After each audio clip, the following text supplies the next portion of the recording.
So in life, you know what? It's always important to gather evidence. Mm. Your best friend is getting married, but you don't like the partner. It's now come to the wedding day, and your feelings haven't changed. What would you This the do? thing is, I wouldn't have left it to the wedding to make that known to my boy.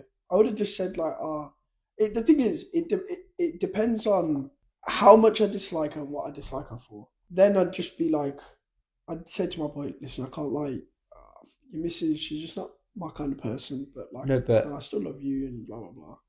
But at the let's. end of the day, if you, That's your final chance. yeah, you can say that to him, but what's the likelihood that he's actually not going to go through with it? Don't leave it until right on the day of the wedding or right before the wedding. Have that conversation and make it a clear conversation earlier than that.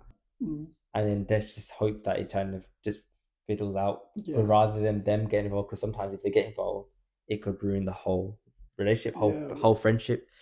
So the way I look at it in terms of like, if this person is an absolute wrong if he or she is an absolute wrong and you can't get it out of your head, and you're like, if I don't do this now, I'm never gonna have a chance to do this. if you know that they're a bad person, if you know that they're doing something bad or they're doing something wrong, then you should say it. But I think if it's just a feeling and you've communicated that before and your boy said, yo, I'm still going to get married anyway, then I think at a certain point, your boy's going to go through with it and you'd rather be there to support him when it doesn't work out than not be there at all. Do you know what I mean?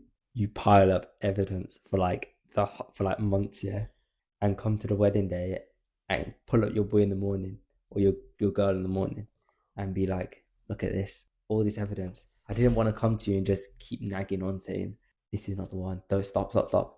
I had to come with evidence so that you could firmly make a right decision. This guy's actually gone out there properly, not just being selfish and be like, don't marry them because they're jealous. So in life, you know what? It's always important to gather evidence. Mm. But Even clear even if it communication, I think, is even just if it's just important. thingy, Just communicate earlier than like the wedding day, I'd say, though. you rather go down before the wedding and the wedding cost is done rather than is now to the next phase.